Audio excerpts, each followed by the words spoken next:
Ben sur Ben. Bon, mais j'ai décidé de vous parler de sujets différents, c'est pour ça que j'aime le clap. Vous voyez, le clap, c'est question de mettre de l'ordre, parce que je suis un classificateur. On dirait que je vis dans le désordre, mais je passe mon temps à classer. Les allumettes avec les allumettes, les chaussures avec les chaussures, tout avec toujours ça. J'ai des tonnes d'archives. Tout à l'heure, on ira voir mes archives. Et voilà mon chien, il faut que je le classe aussi. Lui, il fait un peu désordre. Hein? Bonjour, toi. Bon. Alors, ceci dit, Farah, reste tranquille. Ceci dit, je vais vous parler de moi-même et de l'art en général. Ma position par rapport à l'art est un peu difficile, est un peu compliquée en ce moment. Je ne sais pas s'il faut continuer à faire de l'avant-garde, où en est l'avant-garde, à quoi sert l'art, où va l'art, tout cela, je me pose beaucoup de questions sur l'art. Donc, en tant qu'artiste, je me sens dans un cul-de-sac. Ma dernière édition que j'avais envie de faire pour la saga, c'était tout simplement d'acheter des plaques de cul-de-sac, de voix sans issue et de signer des voix sans issue. Parce que, en fait, l'avant-garde qui avait comme but à un moment donné de choquer, d'étonner, n'étonne plus, ne choque plus, parce que tout est accepté d'avance. Donc, on est coincé. Alors, je me sens coincé en tant qu'artiste. À un moment donné, je me dis, où est-ce que tu vas? Et de notre côté, de temps en temps, je vais voir les jeunes et je trouve qu'ils sont vivants, qu'ils sont vrais. Donc, je me dis, Ben, il ne faut pas que tu te répètes, il ne faut pas que tu deviennes un fabricant de petits produits. Et ça me gêne d'un côté.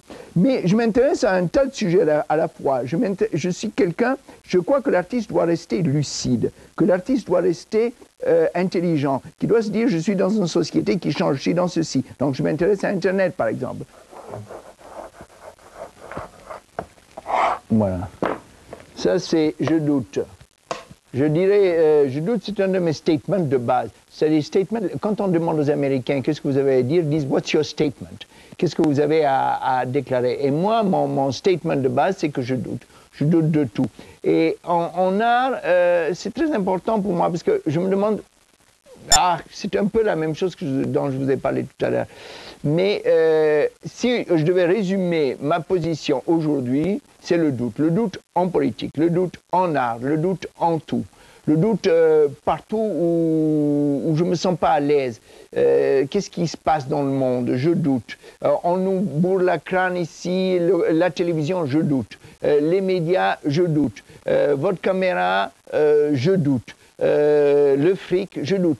Et ce doute, se transforme petit à petit en paranoïa générale. Et j'essaie de trouver une solution, je n'arrive pas. Bon, je ne sais pas pourquoi, je doute tant que ça.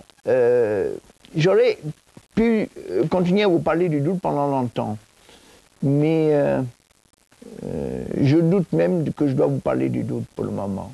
J'arrête. Maintenant, on dit que l'artiste, c'est le miroir de la société, c'est le miroir de son temps. Donc, ce que je vois dans le monde, je devrais finir à un moment donné par envie de le mettre sur un tableau.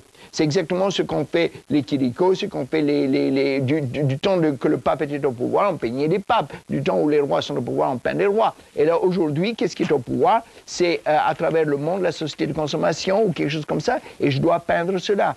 Donc, il ne faut pas croire que l'artiste vit cloisonné dans un coin éloigné du monde. Il est dans le monde. Et ce que j'aime beaucoup, c'est par exemple les jeunes tels que Basquiat, tels que le Bronx, tels que Perrin, tels que tout ça, qui nous montrent des tableaux de violence, qui nous montrent des tableaux sur la drogue, parce que c'est le monde, il est comme ça. Et par contre, il y a de temps en temps quelques artistes qui vont nous faire croire qu'il y a un monde idyllique, beau, quelque part, qui existe autrement que... Bon, c'est aussi un rêve, mais c'est pas la réalité.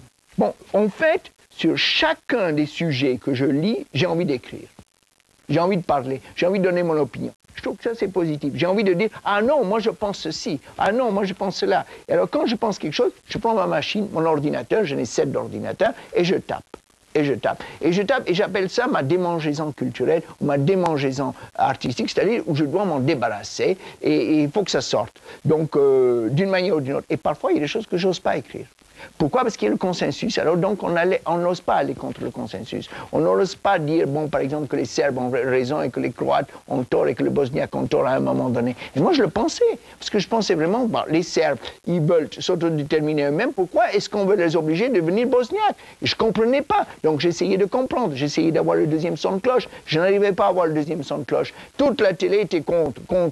Alors, je me suis dit, bon, méfie-toi. Ne marche pas toujours avec les gens qui te manipulent. Voilà. C'est tout, mais ça c'est autre chose. Bon, d'abord on envoie l'infanterie, ensuite on envoie les curés, en troisième on envoie les artistes. C'est la fac qui fait ça, indirectement. Donc moi, les artistes, je trouve qu'on y met trop d'importance sur la notion du beau. On dit par exemple Germaine Richier c'est beau. Bon, qu'est-ce qui est beau? Qu'est-ce qui est laid? Je ne sais pas.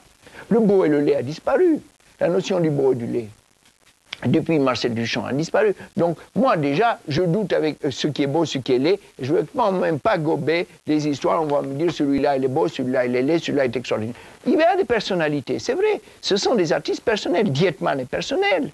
X est personnel. Je dis, c'est des individus. Mais après, pourquoi pas considérer ma concierge comme personnelle aussi? Elle a sa vie, elle a ses problèmes avec sa cousine, elle a ses problèmes avec son boucher, qui ne lui a pas donné la bonne viande, et qu'elle en veut, et tout ça. Et l'affaire de la boucherie, ma concierge avec le boucher, et ceci, on peut l'agrandir, on peut en faire un drame, on peut en faire quelque chose d'extraordinaire, et on peut le montrer au Louvre. Et on peut faire la queue de 30 000 personnes pour aller voir les affaires de ma concierge avec son boucher, au Louvre. Pourquoi pas? Il suffirait qu'un artiste dise, c'est de l'art. C'est un peu compliqué tout cela, hein? Je me demande si on me comprend. Pourquoi? Je suis arrivé à l'art parce que, sans doute, je ne pouvais pas faire autre chose de grand, et puis sans doute parce que je vivais dans une famille qui était relativement culturée, c'est-à-dire, ils parlaient de culture, et donc, eux, ils croyaient savoir ce qui était beau et laid. Et moi, dans mon esprit de contradiction, je voulais leur montrer que vous croyez que Rembrandt est beau et que Picasso est laid, mais en réalité, Picasso est beau aussi. Et donc, j'ai combattu, j'ai rentré dans ce combat des gens qui étaient sortis de la cuisse de Jupiter et savaient ce qui était beau et laid en musique et en peinture. Et je me suis mis, j'ai eu un virus, le virus de l'art. Le virus de l'art, alors j'ai découvert l'idée du nouveau, l'importance du nouveau, et puis après j'ai théorisé l'importance du nouveau, parce que chaque fois que je sens quelque chose, j'aime bien la comprendre, le théoriser. Je suis un grand théoricien. Alors il y a une image de moi, on devrait le mettre ici, une image de moi qui s'appelle Ben Pitre. Ben Pitre, voilà. Alors, on m'excuse souvent parce qu'on me dit qu'un Ben, c'est un pitre, un rigolo. En réalité, je ne suis pas un pitre ni un rigolo. Je suis un grand théoricien, un grand lucide, quelqu'un qui passe son temps à ruminer, à penser, à mettre les choses de point. Je suis autodidacte dans la mesure où je me suis arrêté en 3e. Je n'ai jamais eu le bac, jamais eu, même pas le brevet d'études. Mais ma mère m'avait appris à lire et à aimer la lecture. Donc j'ai des tonnes, on ira filmer dans la bibliothèque tout à l'heure, j'ai des tonnes de livres. Non pas que je lis tous, mais je lis, je feuillette, je lis à l'américaine, j'arrive plus à lire complètement. Mais j'ai des théories, je suis théoricien. Un jour on dira, vous savez, Ben, c'était pas un grand artiste, peut-être pas un grand artiste, mais c'est un grand théoricien. Ça c'est mon rêve. Il faut bien avoir un rêve, non?